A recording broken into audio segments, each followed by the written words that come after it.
Hi there. It's beginning to look a lot like Draw With Me, and I'm glad that you're here to do it with me. All right. JJ made these yesterday. They're pretty good. They're not super crunchy. They're very gingerbready. They're based on a recipe that her mother used to make. And there's like this ancient newspaper article that has this recipe that has been like Xeroxed and crumpled and re-Xeroxed and re-crumpled so many times that you can't even quite read it. And there's certain ingredients that you can't quite tell like how much of them you're supposed to have. But nonetheless, despite that, here he is, the headless gingerbread boy, washed down with some Sketchbook Skool coffee. So yeah, it's December 23rd. It's almost Christmas. Yes, 1973, and it contains Crisco. Crisco. Crisco is a miracle ingredient. Politically incorrect or whatever it is that it's not. Why aren't we allowed to have Crisco anymore? Anyway, it was good. So here we are. It's a couple days before Christmas. Maybe you're celebrating Christmas, maybe you're not, but it's in the air, right? You can't deny it. You can't ignore it. It's vegan. Interesting. So today I thought, let's do something Christmassy. And we will. We'll do something Christmassy for a change. Once JJ answers the phone. All right, good. So let us talk about what we were going to talk about. So first of all, I wanted to talk about just a couple of announcements. All right, so bear with me. We have a new watercolor pencil workshop coming up. We found this amazing instructor, Kate Legale. She's like a classic artist, sort of one who makes watercolor pencils look like photographs, like natural textures. Here it is, this medium that you kind of take for granted, right? Pencils. Been using them my whole life. But when you see a master using them and you go, wait, that was made with color pencils? And then it was made with watercolor pencils, which is this thing that we all sort of know about. Like you've always, you have some watercolor pencils. What do you do with them? I use them quite a lot. I can't tell you that I know what I'm doing. She certainly does. So she's going to be teaching us a lot of cool stuff in next year. 1/2/22. Is that what it is? 1/2/22, yeah. No, 1/22/22. January 22nd. If you want to sign up for it, you can do that at sketchbookschool.com. Let me just show you a little bit about what we're going to be doing, because I think it's pretty cool. You asked us for it, a workshop all about watercolor pencils. How to use their magical qualities to get amazing effects. So we set out to find a true expert, an award-winning watercolor pencil artist, a wonderful instructor who can teach us all about activating watercolor, shading, mixing colors, creating textures, using brushes and erasers. Our friends at Winsor & Newton introduced us. They said, we know someone who is all that and more. Kate Legale, signature member of the Colored Pencil Society of America. Whoa. Join Kate for Sketchbook School's new watercolor pencil workshop. It'll be amazing.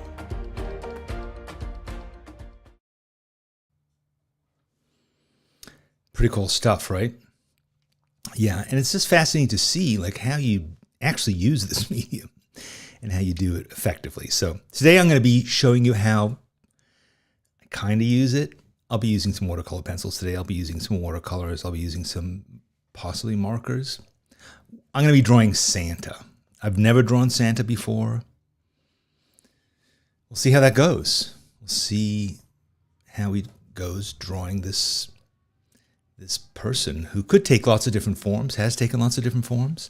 But you tell me what is essential as we do it, because I can't tell you that I'm particularly, expert at it. Good. So, all right. Another thing I wanted to, just one other announcement, and this I think might be something that you are happy about too, and that is that we are going to release. We're about to do the new season of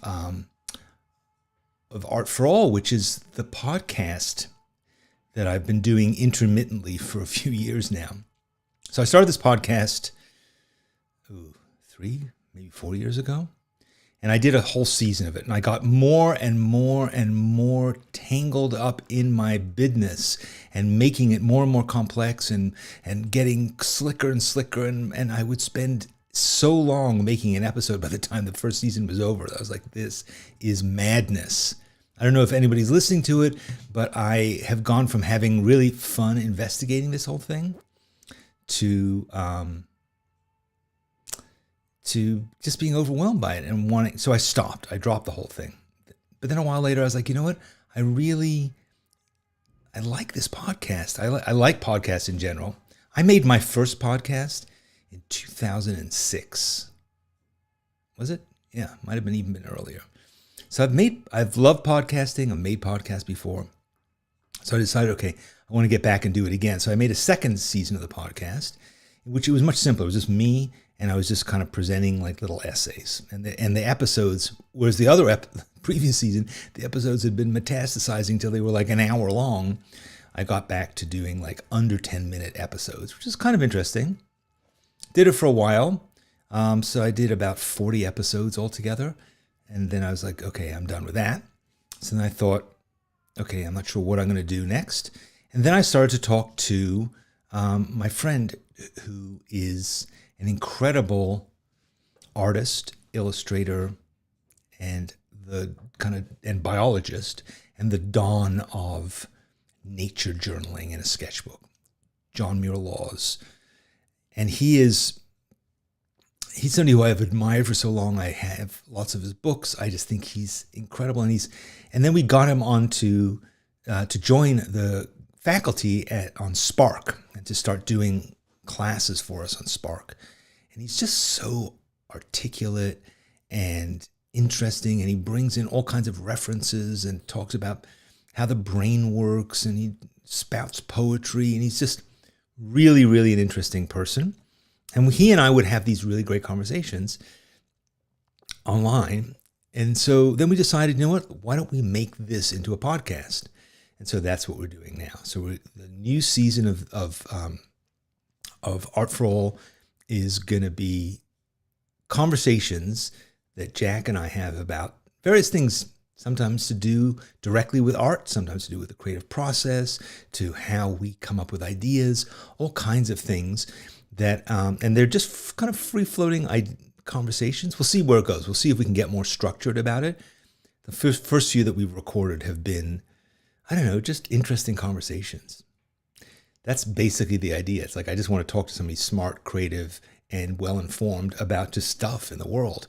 And so it's the kind of podcast that I like to listen to, like if I'm drawing or if I'm doing something else, just to kind of eavesdrop in on a really cool conversation. So that's basically the idea. And we're trying to cap them at an hour. Honestly, it can be hard to shut us both up because we have so many cool things to talk about, but it's been really fun so far. And I hope that you'll enjoy it too. If you want to get it, subscribe to it on however you listen to podcasts. Now, a lot of you may say, I don't listen to podcasts. I've never listened to a podcast. Can't figure it out. Don't worry about that. We're recording the video as well. And so when we get on the mic and start talking about stuff, we run the cameras as well. So we're going to be putting the recording here on YouTube as well. So if you can't be bothered to figure out podcasting, just come and watch it here, and you can have that on in the background. It's not going to be terribly visually interesting. It's just a couple of, middle-aged guys talking, but the conversation is good. So, good. Some people are enthusiastic about this idea. Unplanned Peacock, I love that name, likes long podcasts. Me too. I have one podcast I listen to. I think it's like 3 hours long, and I just listen to it in chunks. It's like coming back into the room. They're still talking. It's great. So the first episode is going to be out on Monday. Yeah, it's pretty cool, and hopefully we'll be able to keep this up and keep going. A lot of you are fans of Jack Laws, so that's terrific too. And Valerie says, yes, it will be unstructured. Believe me, we're not capable of much more than that. So far, the only thing we've agreed on that structure-wise is we're going to have a poem in there somewhere toward the end. And usually Jack is going to be bringing those poems, so it's going to be pretty great. Good. Janice doesn't seem to be that enthusiastic about it, so I'm sorry about that, Janice. I hope that you will let me do it anyway. All right, cool. So let's draw Santa. Let's figure it out. Let's see how to do it. Let me get my camera going. Here it is. I think I'm going to work in this this Hanamula toned watercolor book that I started last week. This, it seemed like it's a pretty good way to do Santa because, there's going to be the whiteness of his beard, and I can figure out how to add that. So rather than have use the background as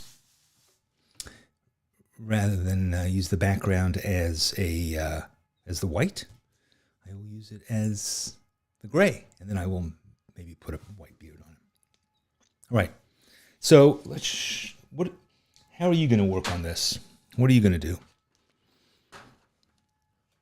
Oh, by the way, I didn't even mention how nice that that kind of stream of money was at the beginning, right? That was pretty cool. The monies that we made last week. Somebody said to me, we could start a Monopoly game with all this money that we made. It's true. It's true. So I'm going to start with a pencil. Inspired by pencils today for obvious reasons. So I'm just going to sharpen one and get into it. So what are some of the rules about Santa? I'm just going to probably just draw a kind of a, here's Santa on the page. Is he going to be doing anything? I don't know. But I think one of the big things about Santa is his belly, right? That's sort of key, that he has a nice belly. And draw his head. Draw an arm. Yeah, I can't say that. Some things I don't know about him. That's why I'm being a little sketchy about this. But I just want to make sure I can sort of fit him on the page. So this is going to be roughly his size. Yeah, this is sort of the elements. Because when I was thinking about doing this, I thought, I want to spend some time like kind of getting into textures. Because, he himself, he is sort of he's iconic. You just need to make it obvious that that's who he is, right? I'm going to make him holding a bag, I guess.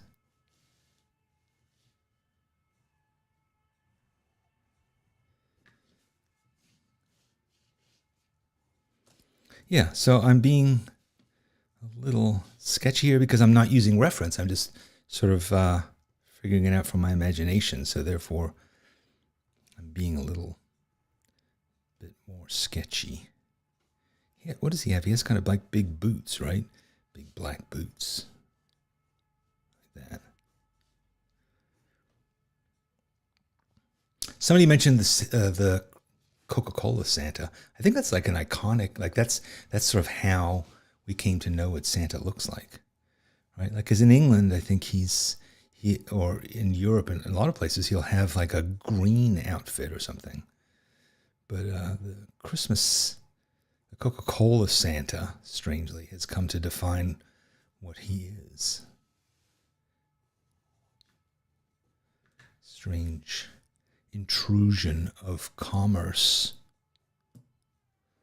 into the spiritual sphere. Strange? Probably not, but there you have it. So an agreeable, Laura says, please draw the agreeable Santa who says he doesn't think you have too many art supplies. Of course, Santa's very generous. And, all right, so that's basically Santa. Janice, I hear you. It's not going to be a 3-hour podcast. It's going to be an hour. But if it was 3 hours, you could listen to it in chunks. 1-hour chunks if you chose. All right. So what else? I'm sort of thinking that he has that biggish belt. Does he have like a fur thing that comes down here? I think he could have like a fur sort of front, or he could have buttons. I think I like buttons better. And does he wear? He wears gloves, doesn't he? I seem to remember he wears white gloves.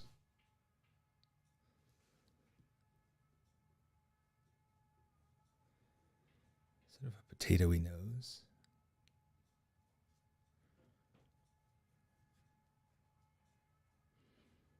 Nice stash.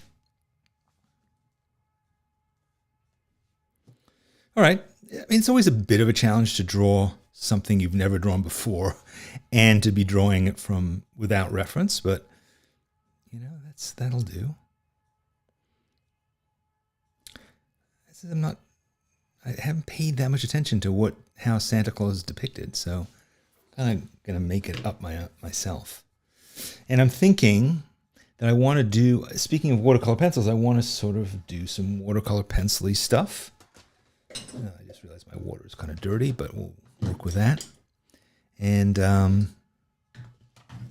but I think I might also start by just putting down a bit of just plain, regular watercolor from my rather unsanitary looking dinner plate palette.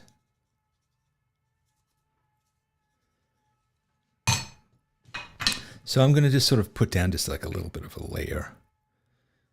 And then, because that's what I'm saying about trying to build up textures. I want to just have a base, and then I want to put stuff on top. See how this works. He has that belt, and then he has a belt with his belly, and then he has this kind of fur lining thing, right? Not fur, but like fur trim. And then he has his pants and his boots.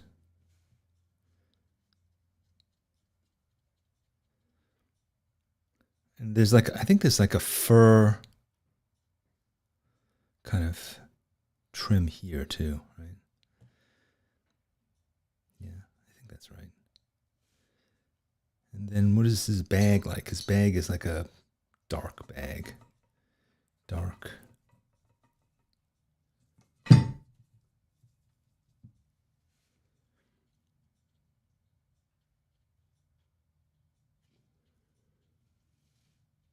This is sort of Santa toward the end of the night when his bag is somehow miraculously emptied.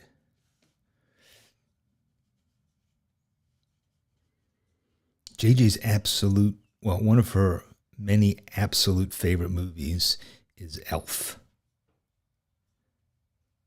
with Will Ferrell, James Caan of all people, and Santa is played by Ed Asner. Oh, my man Bob Newhart is in there too. So we were just watching that recently out of obligation. I mean, I was obliged to watch it. What am I painting with? I'm painting with Winsor Newton watercolors, and I am using these Winsor Newton pencils. Design, what are they called? Well, this is a Carmine.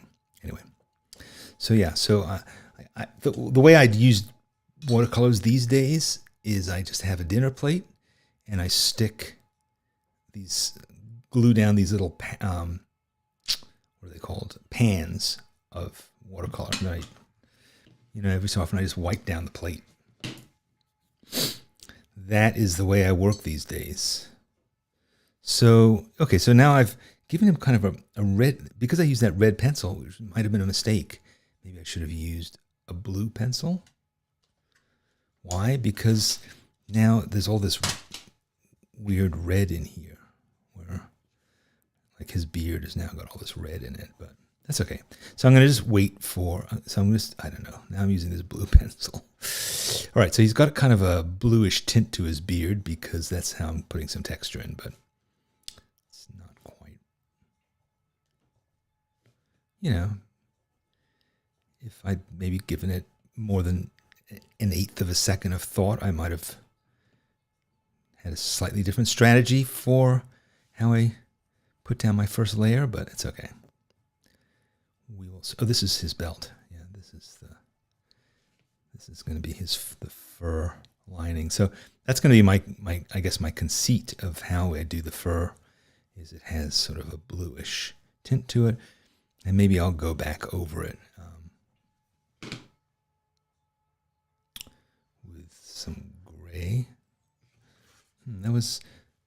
That's interesting. So I was using watercolor pencil just now. So this red one is not watercolor pencil, but the blue one is, which is good because it allows me to just kind of, soften it a bit. So yeah, so this is the extent of what I know about using watercolor pencil is you can take it from its pencil state to its watercolor state by what they call activating it.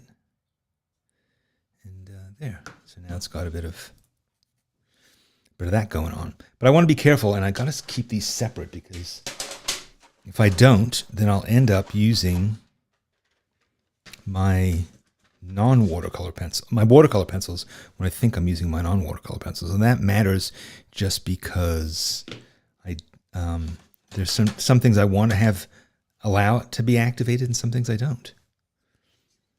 All right, so now let's look at this belt. I don't want to make it too black. It's generally, I find, it's not great to put black into anything. Black is just so powerful. It's all right if it's ink, I guess, but when it comes to most other media, I kind of try to avoid black.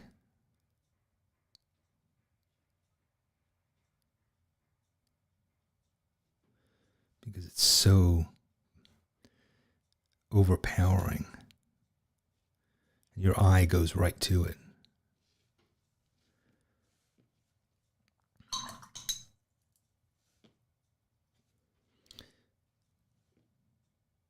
So my Santa has a slightly soiled and grubby beard, from like going down chimneys and stuff like that. I mean, he is a magical character, but I mean, he must get dirty. The guy's going down chimneys, so let's acknowledge that, and he's going to be slightly soiled. I don't know if that's allowed, but unfortunately, that's what's happened with my guy. And honestly, it's not surprising because that's just the way I end up being too. I have many garments that have been augmented, have been personalized since I bought them fresh and new. They've now managed to attract various kinds of embellishments like soil, ink, paint, markers. These are the things that happen. I should get a smock. That would be cool. I have to tell you, the fantasy that I've had my whole life, that I don't know if I'll ever realize is to wear, bear with me, to wear a jumpsuit every day. You know, jumpsuit like guys wear, like mechanics wear. You know, it's something you step into it in the morning and you zip it up. It's got your name on it. It's a dark color, so you don't really see the stains. And, you know, you're good. And look at Santa. That's essentially what he's doing. He's got like this work uniform, a red suit, which perhaps repels stains. And he's good with it. All right, let's give him some pink cheeks and a red nose. Let's see what happens with that. That looks a little intense right now. Let's bring in the trusty Christmas towel. Knock it back a bit. Yeah, that's better. All right, so, yeah. So that was my fantasy. To just be able to throw on the old jumpsuit uniform and climb into the pit, start working.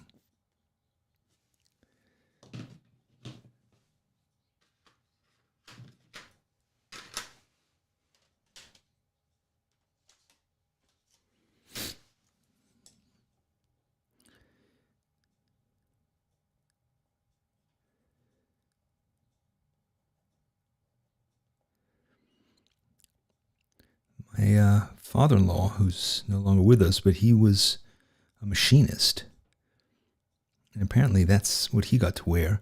Maybe I'm not sure if it was an actual full jumpsuit or if it was more just like a work shirt. But I'm very attracted to that idea.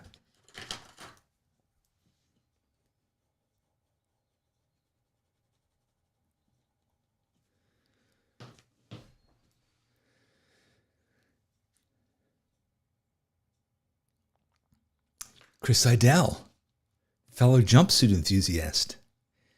Yeah. Maybe all men feel like that. I mean, maybe that's why for so many years, men got to wear suits and ties. It's like, you don't have to think about it. Put on a suit, get in there, or a uniform. All right, so this is my wife reporting that okay, so my father-in-law, a light blue work shirt and dark blue pants. Yeah. That sounds pretty good too. I'm into it. How did this conversation take this turn? What did you say that made me think this? Because we were talking about Elf. In that movie, the elves also have uniforms that they wear all the time. I mean, there are some absolutely hilarious parts of that movie, I gotta say. I always kind of grumble and, mumble to myself whenever Jenny says, "Oh, hey, how about watching Elf?" And I'm always like, eh. But I have to say, I do really like watching it. I mean, it's a Christmas movie, so there are things about it that are kind of corny, but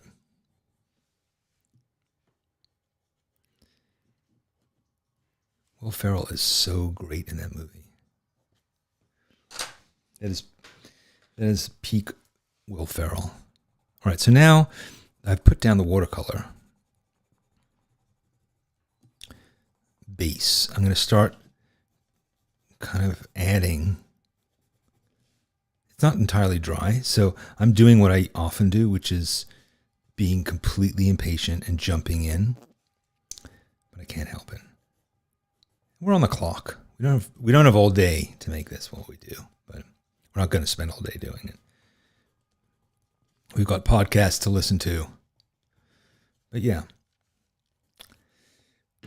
Start adding some texture. I got lots of different kinds of reds in here.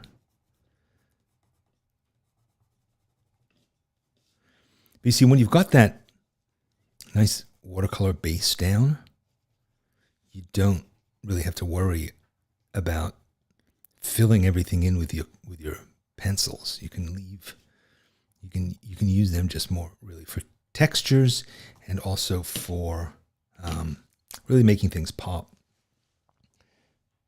Now I want to bring in the watercolor pencil again.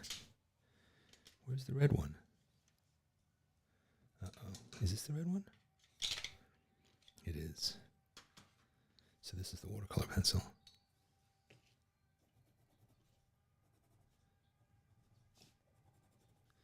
So this is Christmas.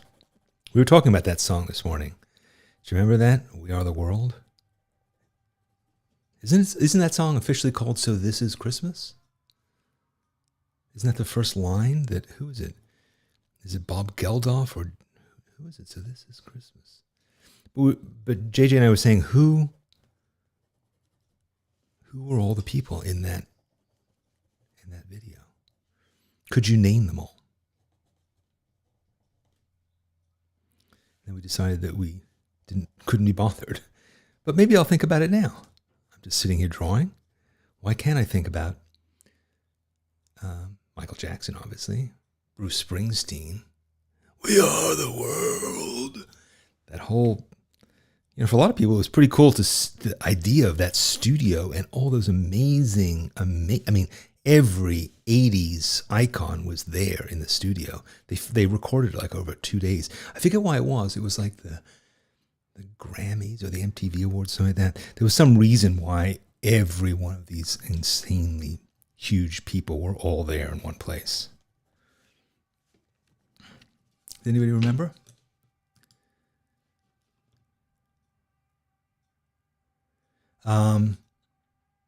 Do they know it's Christmas? Do they know it's Christmas is the yes, that's the name, but isn't the first line So it's Christmas anyway. Yeah, Bruce Springsteen. Didn't Bruce Springsteen get in some trouble earlier this year? Like he got caught drunk driving or something? All right, we won't talk about that. Right after he did, was he doing like a podcast with Obama or something? Bruce Springsteen does remain pretty great. There are times I've been a huge fan of his. Nebraska, man, I can't get enough of that. But I don't like the whole E Street Band thing particularly. I know you'll violently disagree with me on that. It's not an incredibly strongly held opinion, but that is vaguely my opinion.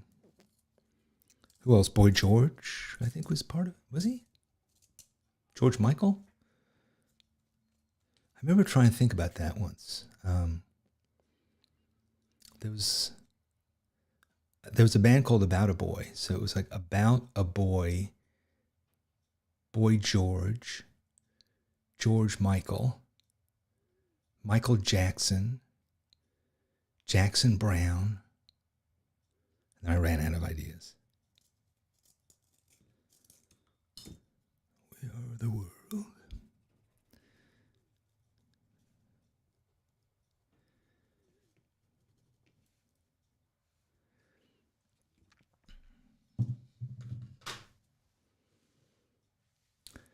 Yes, Janice is troubled by the zombie Santa that I've created. He doesn't have eyes. It's true.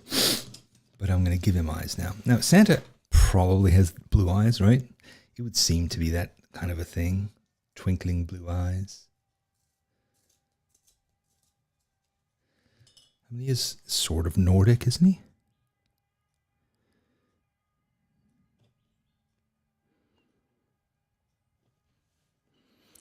My Santa's also not really very happy looking. He's not smiling or anything. I didn't even think of that. Damn it. Like, what's his deal? Why is he looking kind of just... You know what it is? Okay. This Santa is like one of those Salvation Army Santas.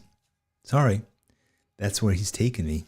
This is not the official Santa.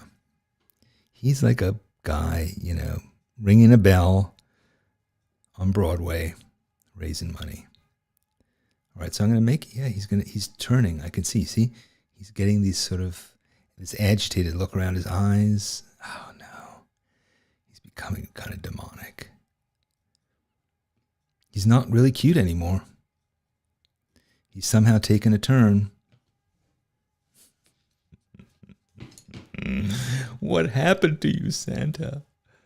All right, maybe I have to bring in a pen. Okay, let's see if I can get. Maybe if I give him some pupils, that'll help. Will it?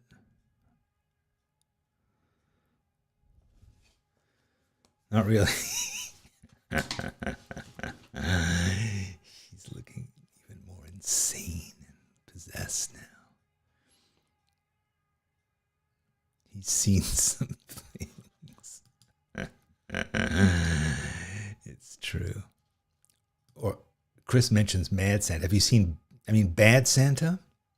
That was another movie that absolutely was insanely funny to me. Jen says, Santa's kind of scary. It's true. It's true. He knows when you're sleeping. He knows if you've been bad or good. So be good, for goodness sake. For goodness sake. Yeah. Now, when I was a kid, we grew up without Santa. In our house, there was no Santa. No Santa. Maybe that's why my Santa's so mad looking. But I can only imagine that if we had, I'm trying to think back on my son. Also, have you noticed that his mustache is sort of slipping, as if it's like a fake beard that's slipping? Yeah. My son was a bit ambivalent about Santa, I seem to remember. He liked the presents, but he was ambivalent about Mickey Mouse too. I don't know if I've ever told you the story before, but Jack was like, he really liked Mickey Mouse, I think, the idea of it.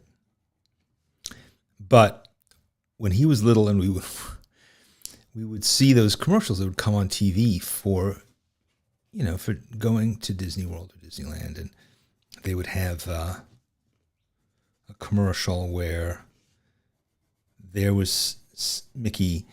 Well, they would show like all how wonderful it was to go to the place, to the park, and then they would end with Mickey shaking hands with a little kid, like the big Mickey and a little kid shaking hands. And so we would always say to Jack, "Wouldn't you like to one day go there?" It was like 3, 4, 5. It was like every little kid supposedly wants to go there. And he would always say, no, that's okay. No, not really. Don't really want to do that. And it turned out, after a lot of pressing, that we found out that the reason was he was terrified that he would have to meet that giant Mickey, and that Mickey would try and shake his hand. We finally went there when he was like 14, I think. And I forced him. I was like, okay, I want to take a picture with Mickey. He was like, no, that's okay, Dad. I'm not really into it. And then we found like a giant wooden sculpture of Mickey, like in a hallway somewhere. And I forced him to have his picture taken with that. The irony is that he and his girlfriend now they have actually like annual memberships to the parks, and they go there all the time. So he's kind of overcome his aversion. But it took a long time. I hope your Santa is not as sinister as mine is.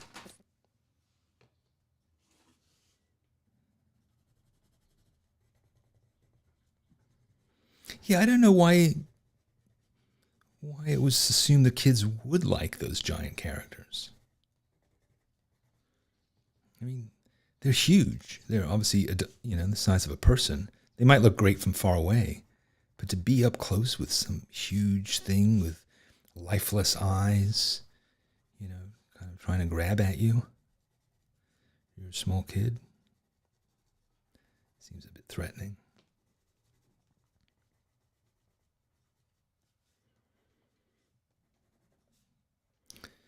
All right, so this is my first Santa. Clearly not the happiest of fellows.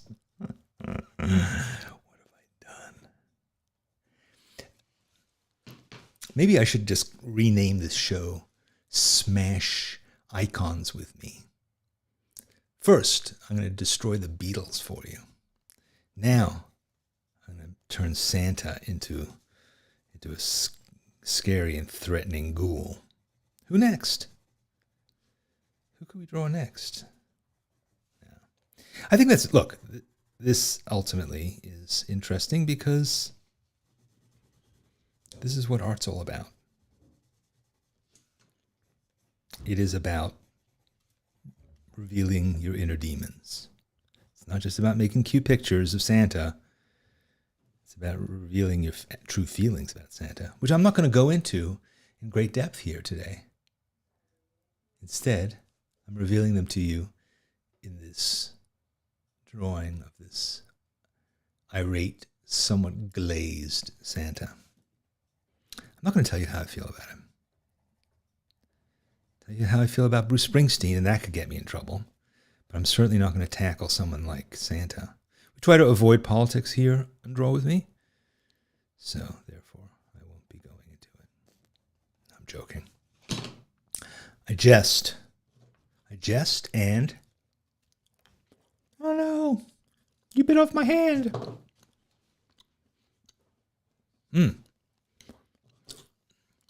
Shrek, right? Shrek.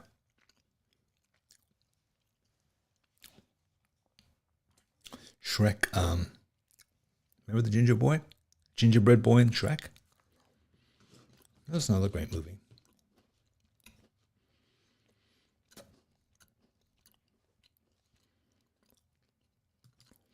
Chuck E. Cheese, says Janice, once arm wrestled me at my niece's birthday party. On purpose?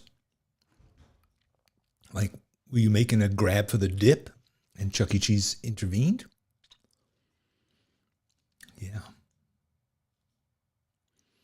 There's a lot of stories coming out here. Donna's talking about it. Yeah. Karen got bubblegum in Santa's something. What could that C be? Chest hair? Sorry. No.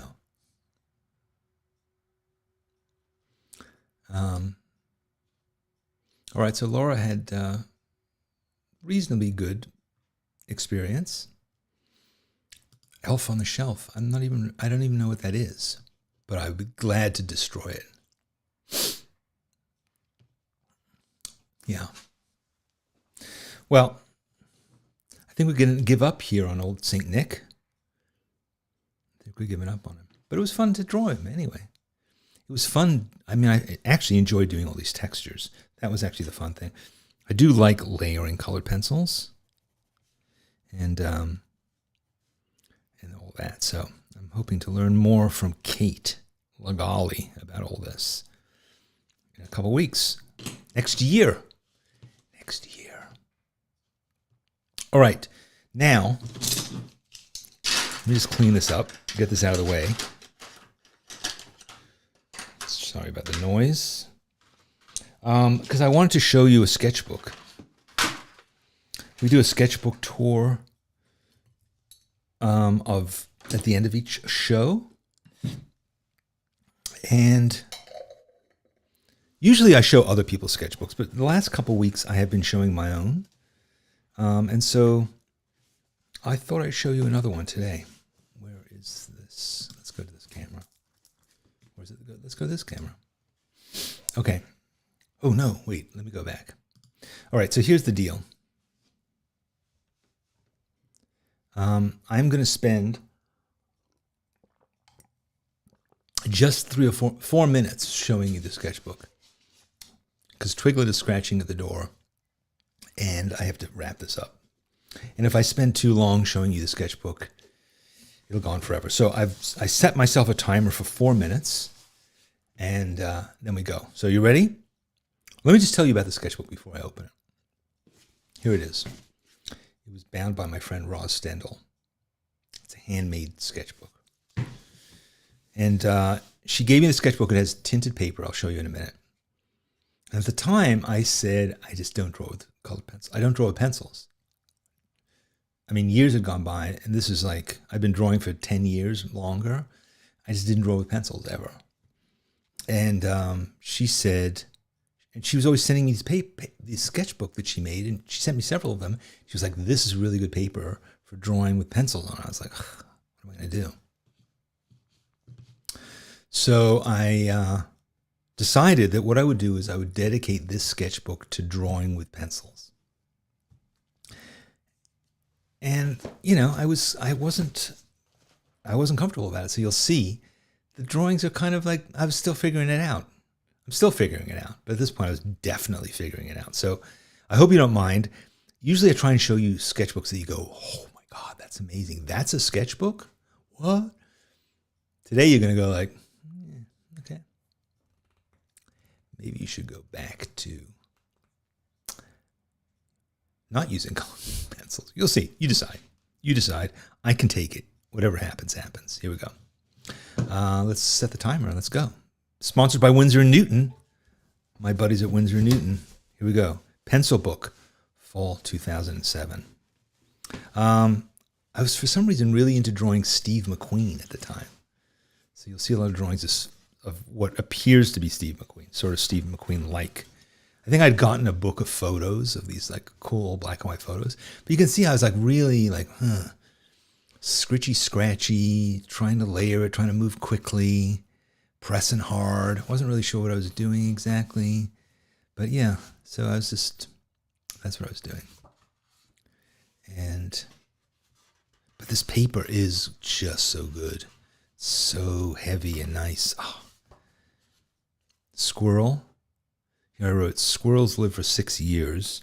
City rats live for just 1. There's my dog, Joe, taking a nap. Here is a mammoth and some animal. And more pictures of Joe.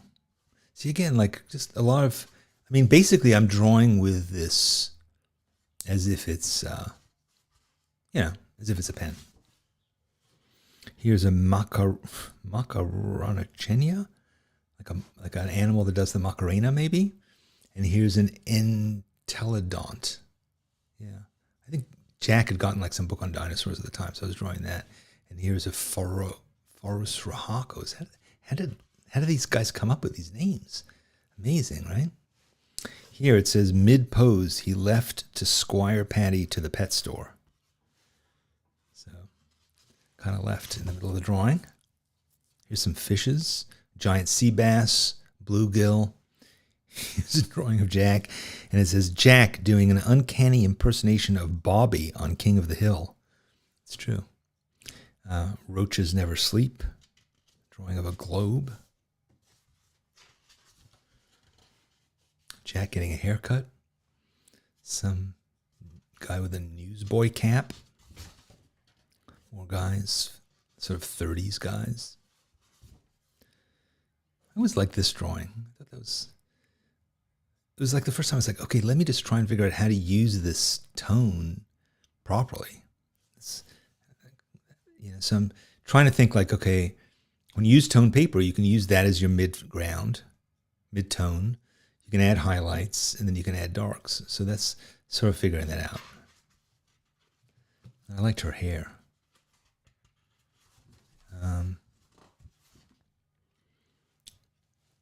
Yeah, like that one I think is nice. Like this, you can really see the shadow, which is just the tint of the paper, and really getting a dimension from that. He's sort of got a nice face. Steve McQueen is back. Oh yeah, I went to see the Dalai Lama speak. There were all these Buddhist monks there in the audience. It's kind of cool.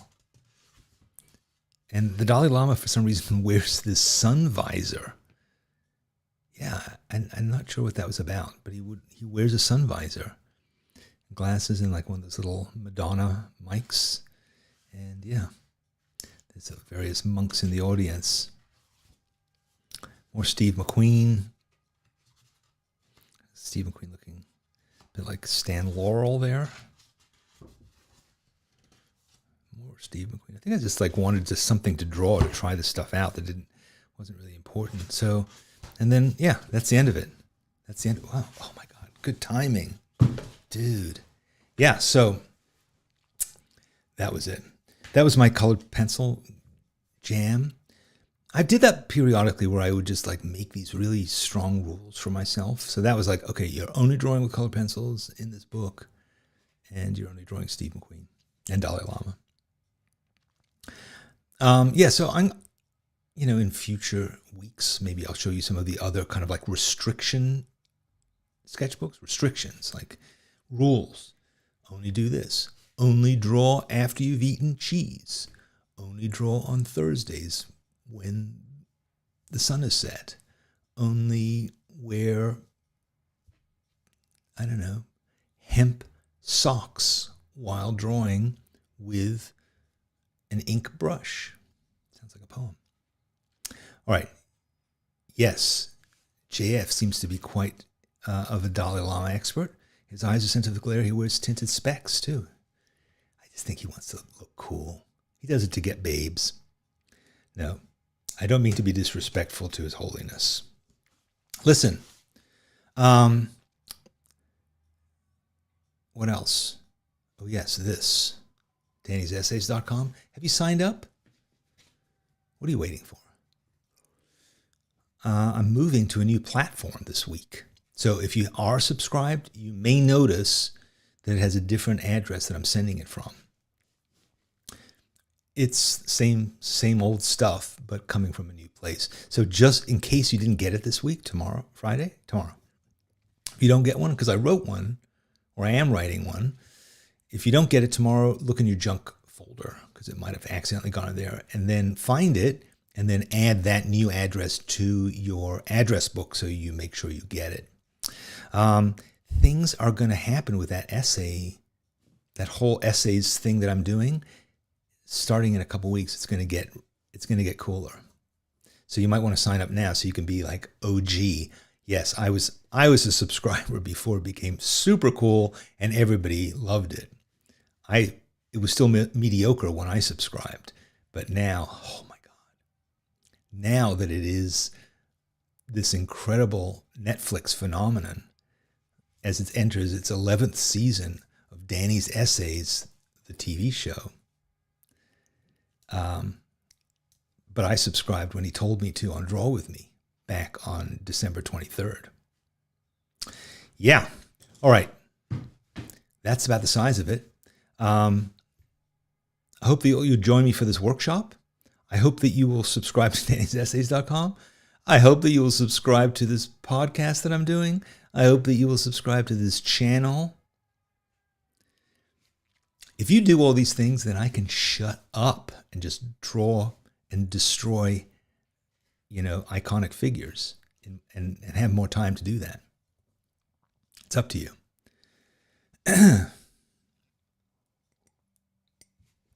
Have a Merry Christmas. If you are a Spark member, I will see you tomorrow. And if you're not a Spark member, I'll see you next week. But you'll hear me on Monday with this podcast. I'm also doing more video essays, by the way. I did one yesterday. You might have seen it. Yeah, here on the YouTube channel. So, all right, I got to go and I got to sneeze. So I'll see you next time. Have a Merry Christmas, and